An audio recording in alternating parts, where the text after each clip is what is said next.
भगवान शंकर का चरित्र कह रहा है, शिव महापुराण की कथा कह रही है। सती मैया के हृदय में शिव के प्रति इतना सम्मान था, भगवान शंकर के प्रति इतना आदर था कि सभा के अंदर जिस दक्ष प्रजापति की सभा लगी थी, उस सभा के अंदर दक्ष प्रजापति की पूरी सभा के अंदर अपने पति का कोई स्थान नहीं था। उस सभा के अंदर अपने पति के लिए कोई आदर नजर नहीं आ रहा था।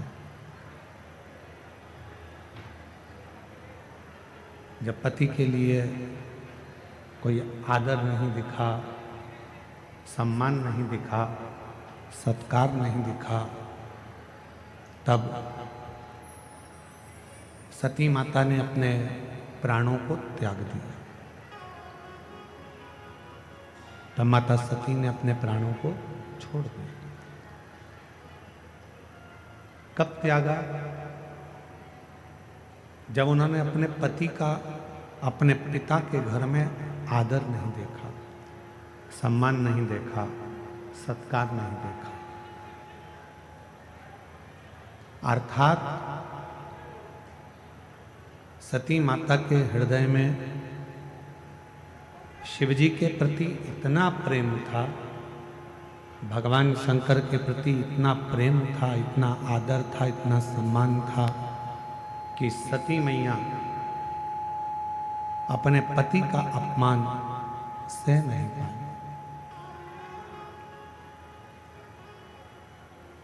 अपने पति के अपमान को मां सती सह नहीं सकी। जिस व्यक्ति से आपका स्नेह होता है, आप उसके खिलाफ कुछ भी सुन नहीं सकते। आप उसके खिलाफ कुछ नहीं सुन सकते, क्योंकि आपका प्रेम उसके प्रति हो गया, आपका स्नेह उसके प्रति हो गया। आप कैसे सुन?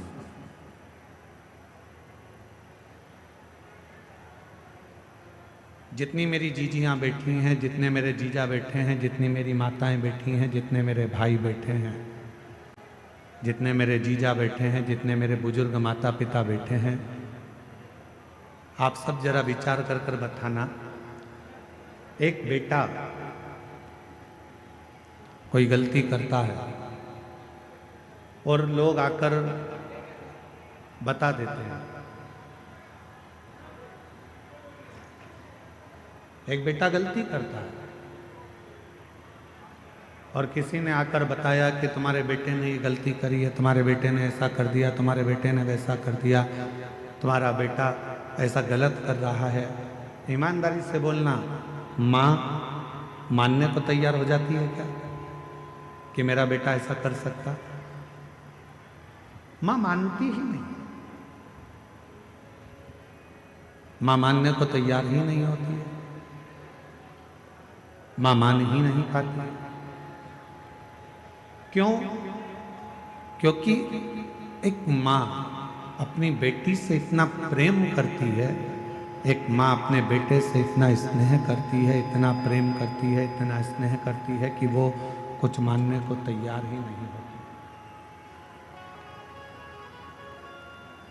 वो कुछ मानती है।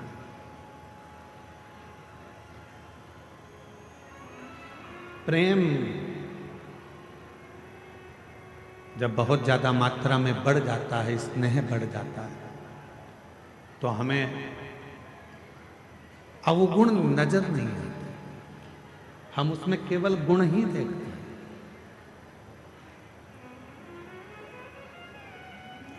हम उसमें अवगुण नहीं देख रहे हैं, हम केवल उसमें गुण देख रहे हैं। हम आपसे एक बात पूछें, जरा उत्तर दें। तुम्हारे लड़के की शादी पक्की हुई, जिस लड़की को तुम देख कर आए हो, लड़के के लिए पसंद कर कर आए हो, उसमें तुम्हें बहुत सारे गुण नजर आते हैं। आते से कहते गुरुजी इतनी अच्छी लड़की है, एकदम बढ़िया, दिखने में भी सुंदर है, एजुकेशन अच्छी है, पढ़ाई अच्छी है, हाइट पर्सनालिटी अच्छी है, बोलने चलने में अच्छी है, वो सब तरह से श्रेष्ठ है।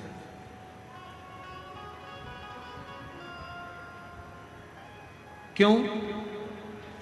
क्योंकि आपने उस लड़की में गुण ही गुण देखे, इसलिए आपको उसमें केवल गुण ही गुण नजर आ रहा है, केवल गुण ही गुण नजर आ रहा है।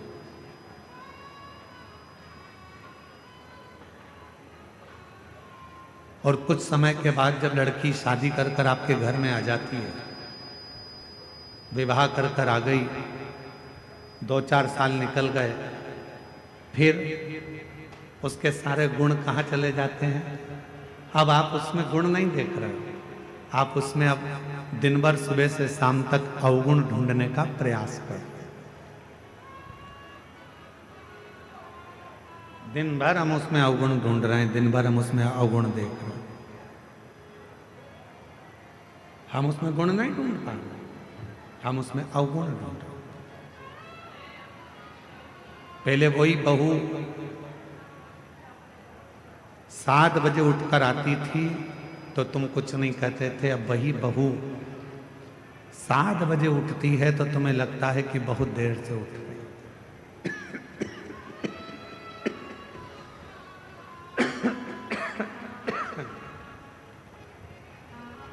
गला पकड़ रहा है बहुत तेज, और साउंड की आवाज भी ऐसी फैल फैल के आ रही है, लोगों को समझ में भी तो आए कथा क्या चल रही है।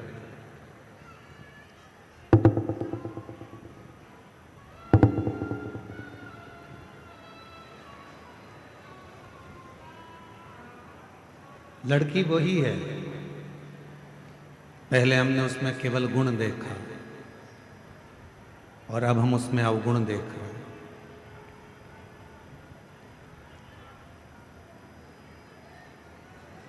अब हम उसमें गुण नहीं देख पा रहे, अब हम उसमें अवगुण देख रहे। थोड़ा सा भी भोजन बिगाड़ दिया, बस रहने, थोड़ा सा भी भोजन बिगाड़ दिया तो कह दिया तुम्हारे बाप ने यही सिखाया। और पहले तो अगर वो थोड़ा सा भी भोजन कुछ बनाकर तुम्हारे सामने ला देती थी तो तुम उसमें ही प्रसन्न हो जाते थे कि इतना अच्छा भोजन बनाया, इतना श्रेष्ठ भोजन बना है, तुम उसमें भी प्रसन्न हो जाते थे। अब तुम्हें उसमें अवगुण दिख रहा है। यहां जितने बैठे हैं, यहां मेरी जितनी भी माताएं बैठी हैं, जितने भी पिता बैठे हैं, मैं आप सबसे एक निवेदन करूं, उत्तर दीजिएगा जरा से।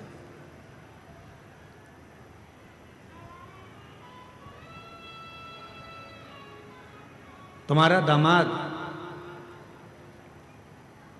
तुम्हारी बेटी का पति तुम्हारी बेटी को घुमाने लेकर जाए तो तुम्हें कैसा लगेगा? अच्छा लगेगा कि बुरा लगेगा? जम के तो बोलो, अच्छा लगेगा। पड़ोसी से कहोगे इतना अच्छा दामाद मिला है, मेरी बेटी को खूब घुमाता, खूब घुमाता। और अगर वही काम तुम्हारा बेटा करे और तुम्हारी बहू को घुमाने ले जाए तो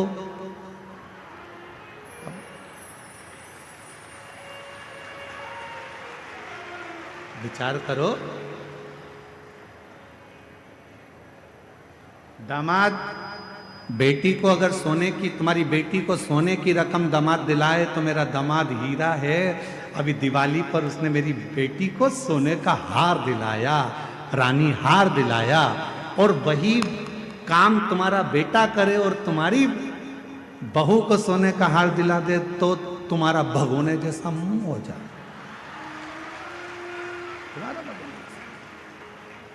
अब जैसे तुम्हारी बेटी है वैसे ही तुम्हारी बहू भी तो किसी की बेटी है, वो भी तो बेटी है।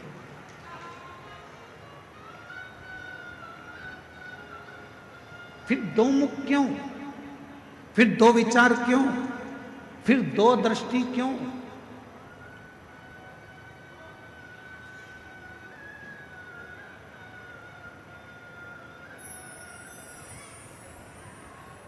गणेश जी की कितनी धर्म पत्नियां हैं? जम के बोलो जरा। 2। क्या नाम है? सिद्धि। किसी ने शंकर भगवान से कभी पूछा कि भोलेनाथ जी आपने अपने गणेश जी के लिए, बेटे के लिए 2 पत्नी क्यों ढूंढी? माँ जगत जननी जगदम्बा अम्बा माँ पार्वती जी आपने अपने बेटे के लिए 2 बहू क्यों ढूंढी?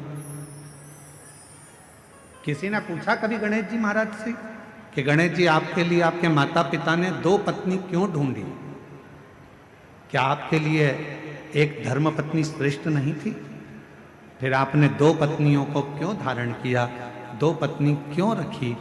तो कोई देव अधिदेव महादेव से पूछे तो देव अधिदेव महादेव एक बात कहते हैं कि मैंने अपने पुत्र गणेश के लिए 2 पत्नियां इसलिए ढूंढी हैं क्योंकि गणेश जी को बुद्धि का देव कहा जाता है और बुद्धि कभी भी इधर उधर भटके ना। दोनों ओर अगर बुद्धि जाए भी तो दोनों ओर रिद्धि और सिद्धि होना चाहिए, दोनों ओर बुद्धि को संभालने के लिए होना चाहिए।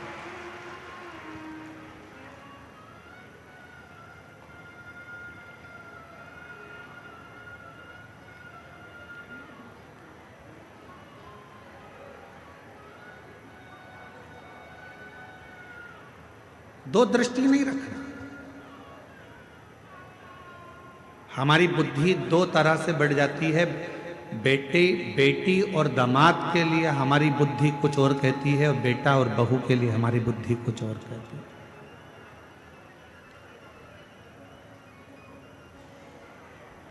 तुम्हारा दामाद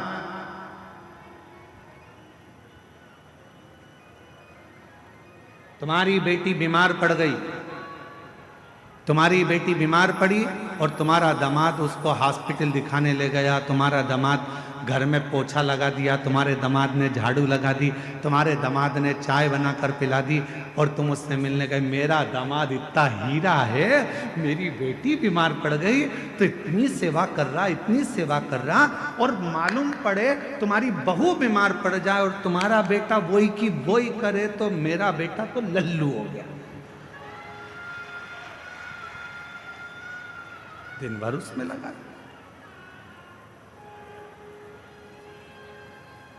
दिन भर 2 बुद्धि नहीं चाहिए। रिद्धि सीधी के दाता गजानन तुम्हें सबसे पहले हमारा नमस्कार है। रिद्धि सीधी के दाता गजानन तुम्हें सबसे पहले हमारा नमस्कार है।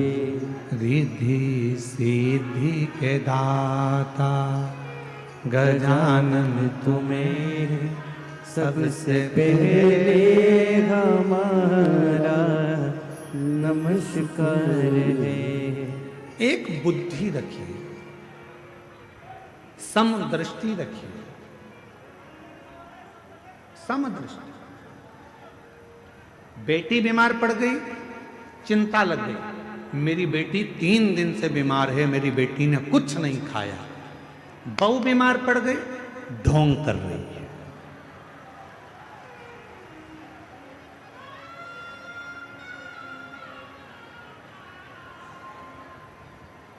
दो बुद्धि नहीं चाहिए,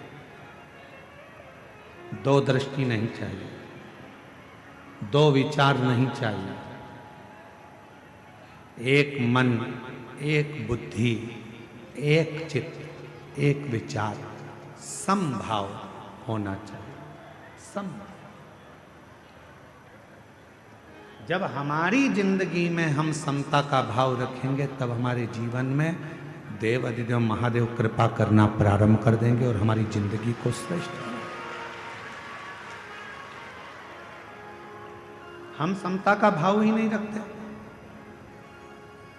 कभी विचार करिए कि मां सती के हृदय में, मां सती आखिर उनके मन में शंकर भगवान के प्रति कितना आदर होगा, शिव जी के प्रति कितना प्रेम होगा, शंकर भगवान के प्रति कितना सम्मान होगा, शिव जी के प्रति कितना आदर होगा, शंकर भगवान के प्रति कितना सत्कार होगा कि आखिरी में सती मैया का हृदय भूमि पर गिर भी गया तो भी सती माता उस हृदय में शंकर को बसा कर रखी हैं। इसलिए आज भी वैद्यनाथ जी की पवित्र धरा पर माँ शक्तिपीठ जिसमें हृदय गिरा है, उस हृदय में शंकर का शिवलिंग आज भी विराजमान, आज भी विराजमान। क्या कह रही है कथा? कथा कहती है जब हम जिंदगी में कोई संकल्प धारण करते हैं, जब हमारी जिंदगी में हम कोई विचार धारण कर लेते हैं, जैसे आपने 16 सोमवार का व्रत ले लिया, आपने पशुपतिनाथ का व्रत ले लिया, मान लो आपने 16 सोमवार का व्रत लिया, आपने पशुपतिनाथ का व्रत ले लिया, आपने कोई व्रत धारण कर लिया, और जब आपने 16 सोमवार का व्रत ले लिया, पशुपति व्रत ले लिया, या आपने कोई शुक्रवार का व्रत ले लिया, सोमवार का व्रत ले लिया, प्रदोष का व्रत ले लिया, तीज का व्रत ले लिया, या आपने चतुर्थी का व्रत ले लिया, कोई भी व्रत आपने धारण कर लिया, और रिद्धि सिद्धि के दाता गजानन तुम्हें सबसे पहले हमारा नमस्कार रे। रिद्धि सिद्धि के दाता गजानन तुम्हें सबसे पहले हमारा नमस्कार गे। सबसे पहले हमारा नमस्कार गे। सबसे पहले हमारा नमस्कार गे। सबसे पहले हमारा नमस्कार है। सबसे पहले हमारा नमस्कार है। रिद्धि सिद्धि के दाता गजानन तुम्हें सबसे पहले हमारा नमस्कार है। मान लो कोई संकल्प आपने लिया, मान लो कोई आपने विचार कर लिया कि मुझे 16 सोमवार का व्रत करना है, मुझे पशुपतिनाथ का व्रत करना है, मुझे मंगलवार का व्रत करना है या सोमवार का व्रत करना है। कितने व्रत करना है? पशुपतिनाथ के कितने व्रत होते हैं? 5। अब मान लो तुमने पशुपतिनाथ का व्रत का संकल्प लिया कि मैं 5 व्रत करूंगी। पहला व्रत कर लिया, दूसरे व्रत में कहीं आपको जाना पड़ गया या रजोधर्म आ गया, रजस्वला हो गए, नहीं कर पाए, कहीं जाना पड़ गया, नहीं कर पाए। तुम्हारे व्रत का टेंशन किसको है?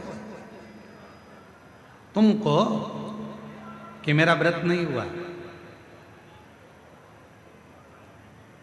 पहला व्रत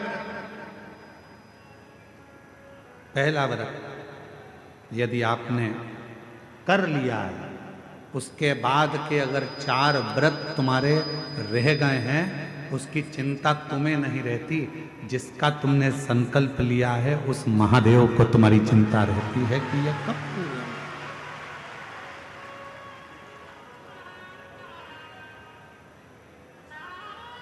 ये कब पूरे होंगे? कैसे पूरे होंगे, कब पूरे होंगे, ये उनको चिंता।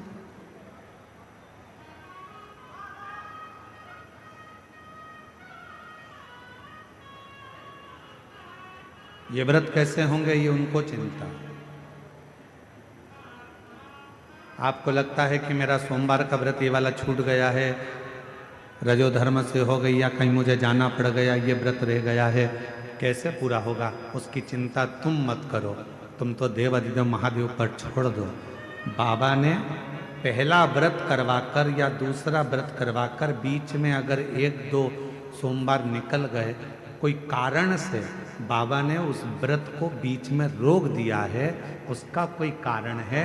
बाबा चाहते हैं तेरे 5 व्रत जैसे ही पूरे हो जाएं वैसे ही 3 महीने में तेरा काम हो जाए, इसलिए बाबा उसको थोड़ा बीच में गैप करें। इसलिए बाबा ने उसको बीच में थोड़ा थोड़ा रोक रोक कर उन 5 व्रत को करवाए, तब 5 व्रत आए।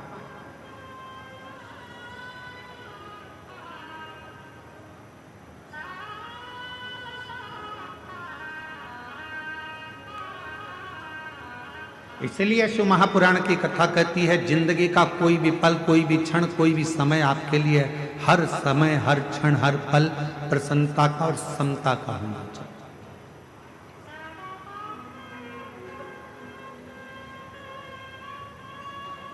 प्रत्येक पल, प्रत्येक घड़ी, प्रत्येक क्षण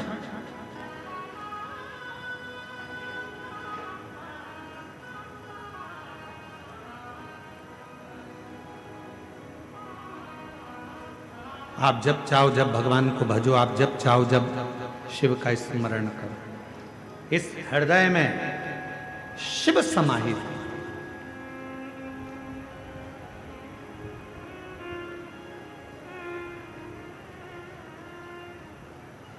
वो कहते हैं ना गंगा बड़ी ना गोदावरी, ना गंगा बड़ी ना गोदावरी, न तीर्थ बड़े प्रयाग, सकल तीर्थ का पुण्य वही जिस दिल में शिव का वास। जिस दिल के अंदर शंकर का वास है वो किसी तीर्थ से कम नहीं। जिस दिल में शिव समाया है वो किसी गंगा के घाट से बड़ा नहीं।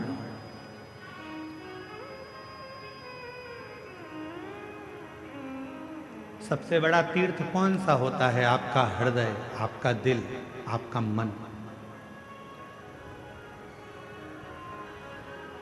बिना किराए के आप 2 मिनट में पहुंच जाते हो और 2 मिनट में वापस आ जाते हो।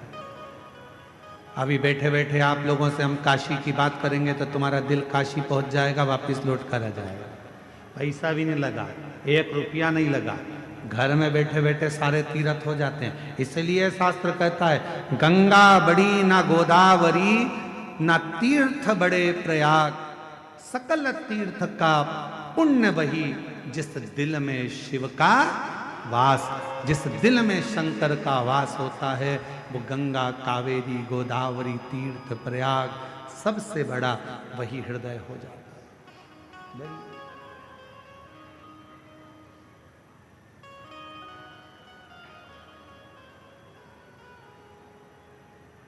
सकल तीर्थ से बस अपने मन में तुम समता का भाव, पार्वती जी के हृदय में, सती माता के हृदय में समता का भाव था।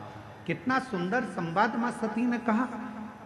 शिव महापुराण के सती संवाद को यदि आप श्रवण करें, शिव महापुराण के सती संवाद का यदि आप स्मरण करें, शिव महापुराण के सती संवाद को अगर आप सुने तो उसमें वर्णन आता है माता सती अपने पिता दक्ष प्रजापति से कहती हैं, पिताजी तुमने मुझे जन्म दिया, रति को जन्म दिया, 60 कन्याओं को जन्म दिया। ये मेरी रोहिणी भी बहन है, ये रति भी मेरी बहन है, इतनी बहनें हम एक साथ हैं। आपने सबके पति के लिए सिंहासन दिया है, आपने सबके पति के लिए आदर दिया है, आपने सबके पति के लिए सत्कार किया है, फिर मेरे पति के लिए कोई आसन क्यों नहीं रखा?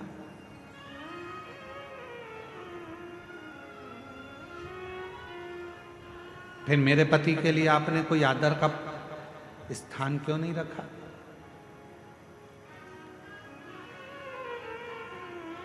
क्या कारण था जो मेरे पति का आप आदर नहीं कर पाए, मेरे पति का सम्मान नहीं कर पाए, मेरे पति का सत्कार नहीं कर पाए?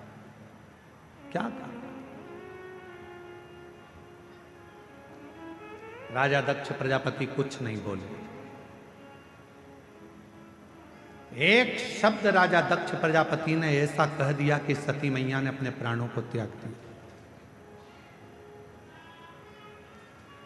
ये प्रसंग हम शिव महापुराण में लेकर नहीं आते, परंतु इस प्रसंग को इसलिए लेकर आए हैं क्योंकि ये जो भूमि है बाबा बैद्यनाथ जी की, ये 51 शक्तिपीठ में से एक शक्तिपीठ है जहां माता का हृदय गिरा है, इसलिए इस कथा के प्रसंगों को शिव के साथ लेकर आए, इसलिए इसको लेकर आए। पिताजी, मेरी सारी बहनों के पति के लिए आदर था, मेरी सारी बहनों के पति के लिए सम्मान था, मेरी सारी बहनों के पति के लिए सिंहासन था। सबका आदर करा, सबका सम्मान करा, सबको सम्मान दिया, सबको सिंहासन दिया। फिर मेरे पति के लिए कोई सिंहासन नहीं, कोई आदर नहीं, कोई सत्कार नहीं। क्यों? किस लिए?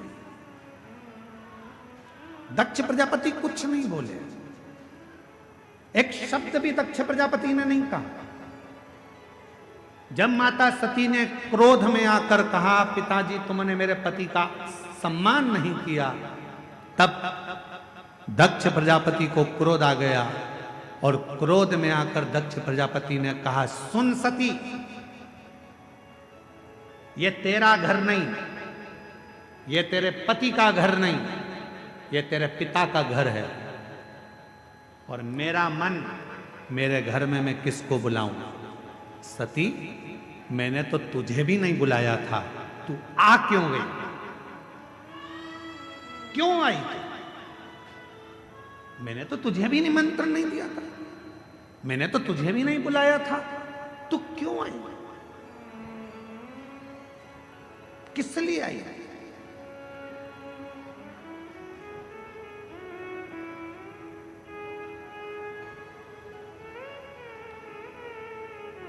सती, माता सती मुस्कुराकर बोली, रे दक्ष प्रजापति, अब तुम बोल रहे हो कि मुझे बुलाया नहीं था, क्यों आई? याद कर दक्ष प्रजापति, तेरे घर में 60 कन्याओं ने जन्म ले लिया था, और 60 कन्या जन्म लेने के बाद तू फिर मेरी आराधना करने बैठा था, और जब मैं तेरे सामने प्रकट हुई थी दुर्गा बनकर, तो मैंने पूछा था, मांग तुझे क्या चाहिए? तो तूने कहा था, मां अगर कुछ देना चाहती हो तो तुम मेरी बेटी बनकर मेरे घर में जन्म ले लो। तूने मांगा था, तूने बुलाया था, तो मैं आई थी। अगर तू नहीं बुलाता तो मैं नहीं, तूने बुलाया तो मैं आई।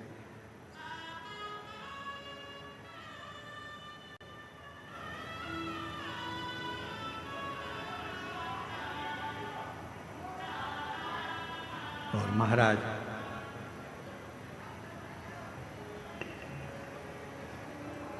उसने बुलाया है तो हम आए। कभी एकांत में बैठकर विचार करना कि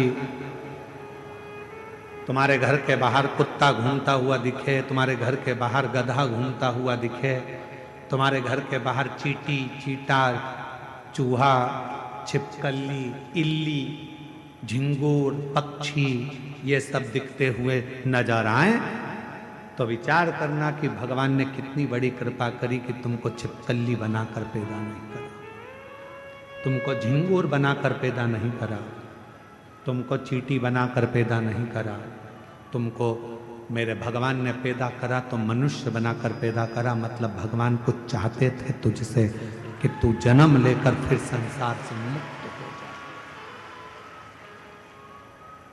तेरा जन्म हो और तू संसार सागर से मुक्त हो, फिर संसार में तेरा जन्म ना हो, फिर मृत्यु सागर में तू पैदा ना हो, फिर संसार सागर में तेरा जन्म ना हो, ये परमात्मा भी चाहते हैं।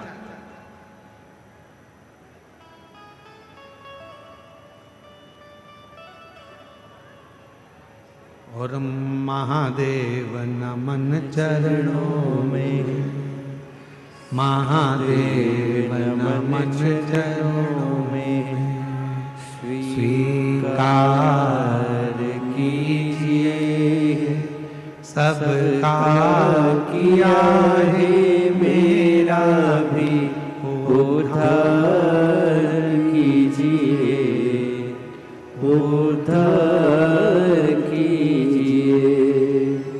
हे त्रिपुंडधारी, हे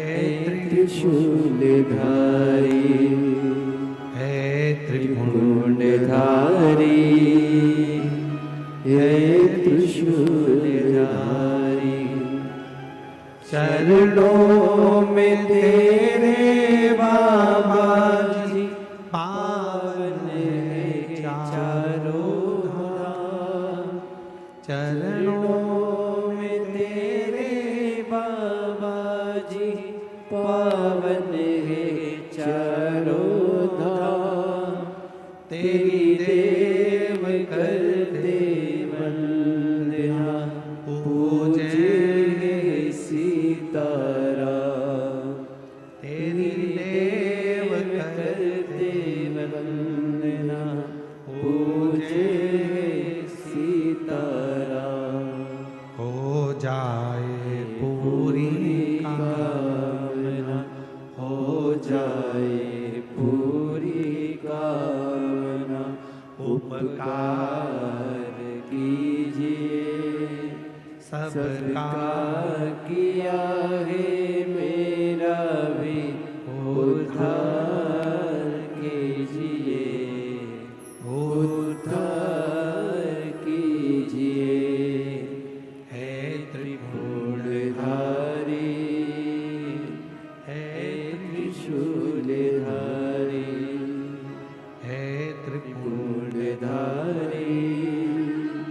हे त्रिशूलधारी। ये जीवन जो मिला है, चाहता वो तो तुम्हें कोई और जन्म दे सकता था, पर तुम्हें मानव का शरीर दिया, और मानव का शरीर भी दे देता और तुमको वेदनाथ कथा में नहीं बुलाता तो उसने कृपा करी, करुणा करी, दया करी, और उसने विचार करा बहुत दिन से तरस रही है, झोली इसकी खाली है, बहुत दुखी है। एक बार अगर बाबा वैद्यनाथ की कथा में पहुंच गई और बाबा को नमन कर लिया तो निश्चित है कि इसकी झोली में भर कर भेज दूंगा। उसने कृपा, उसने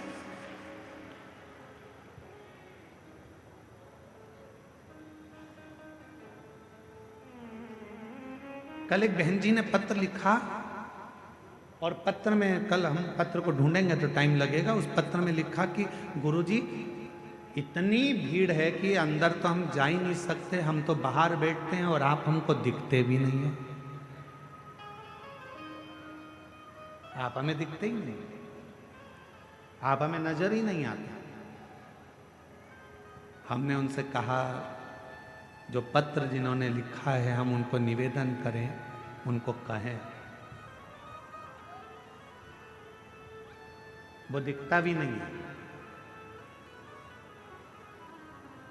कहीं पर भी बैठकर आप कथा सुन रहे हो, भले हम दिखें चाहे ना दिखें, पर इतना विश्वास रखना, शबरी अम्बा ने राम जी को कभी नहीं देखा था, केवल गुरु जी के मुख से सुना था कि राम ऐसे हैं, राम आएंगे, राम पहुंचेंगे, राम कृपा करेंगे, तू भजती रहे, सुनती रहे।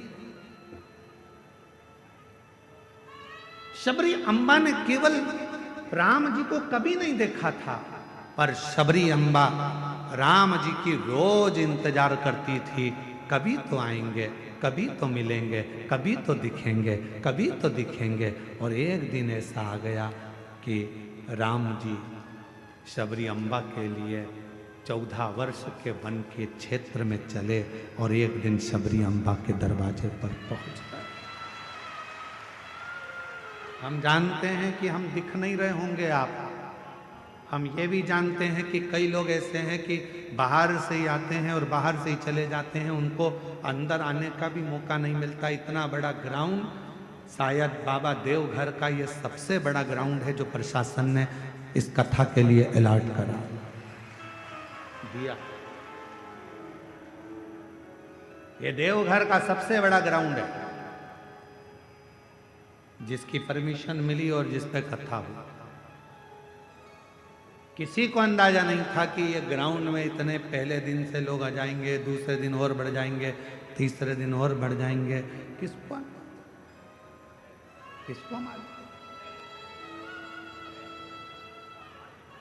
और ना किसी के घर निमंत्रण गया, ना किसी के घर पीले चावल गए, ना किसी के यहाँ कोई पत्रिका गई, बस आपके कानों में शब्द हो गया, चलो बुलावा आया है, देवघर वाले ने बुलाया है। और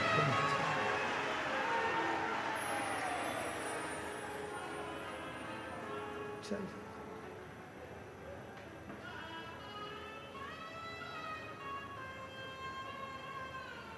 वो कहते सारे जग में एक ठिकाना, सारे गम के मारो का, सारे जग में एक ठिकाना, सारे गम के मारो का, रास्ता देख रहा है बाबा अपनी आँख के तारों का, रास्ता देख रहा है बाबा अपनी आँख के तारों का, रास्ता देख रहा है बाबा अपनी आँख के तारों का, रास्ता देख रहा है बाबा अपनी आँख के तारों का। हो जिसने जितना दर्द सहा है, उतना चैन भी पाया है, चलो बुलावा आया है, देवघर ने बुलाया है। जय श्री राधे। चलो आज बड़े ही हर्ष का विषय है, हमारे बीच में सरकार का प्रतिनिधित्व करते हुए झारखंड सरकार के पर्यटन, कला, संस्कृति, खेल एवं खेल मंत्री श्री सुदीप कुमार जी हमारे बीच में पधारे हैं। एक बार जोरदार ताली बजाकर स्वागत करें। जोरदार ताली बजाएं मंत्री महोदय।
सारे जग में एक ठिकाना, सारे गम के मारो का, सारे जग में एक ठिकाना, सारे गम के मारो का, वो सारे जग में एक ठिकाना, सारे गम के मारो का। हो रास्ता देख रहा है बाबा अपनी आँख के तारों का, रास्ता देख रहा है बाबा अपनी आँख के तारों का, रास्ता देख रहा है बाबा अपनी आँख के तारों का। हंसते हवाओं का एक झोंका ये संदेशा लाया है। चलो बुलावा आया है, बाबा ने बुलाया है।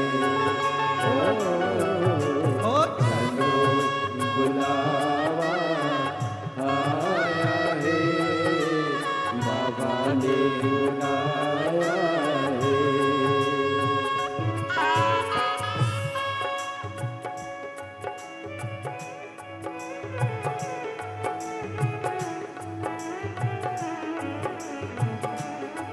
शंभो।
देवघर वाले के मंदिर में लोग मुरादे पाते हैं।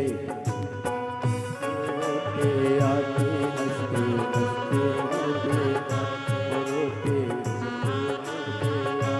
हंसते हंसते जाते। ओ मैं भी मांग के देखूं जिसने जो मांगा वो पाया।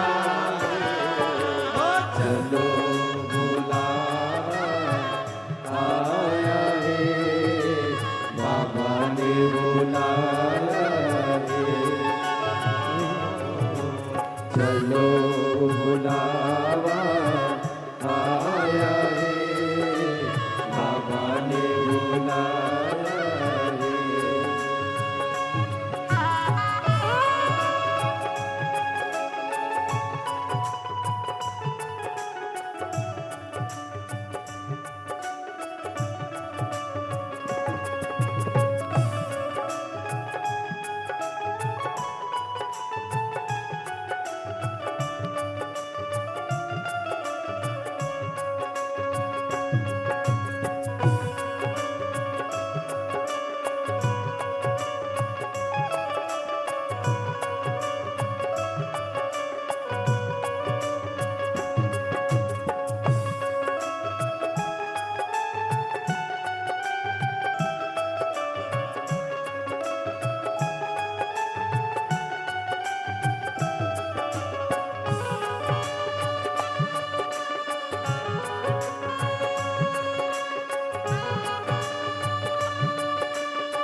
के मंदिर में लोग मुरादे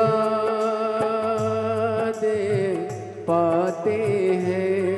वो रोते रोते आते हैं, हंसते हंसते जाते हैं। वो रोते रोते आते हैं, हंसते हंसते जाते। ओ मैं भी मांग के देखूं जिसने जो मांगा वो पाया है। चलो बुलावा आया है, बाबा ने बुलाया है। ओ चलो बुलावा आया है, बाबा ने बुलाया है। देवघर की पावन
बाबा देवादिदेव महादेव से अपने हृदय की बात कहें और चलो बुलावा आया है देवघर ने बुलाया है ये उसकी देवघर कृपा। की पावन नगरी में शिव ने मेला लगाया है चलो बुलावा आया है बाबा ने बुलाया है हर महादेव है।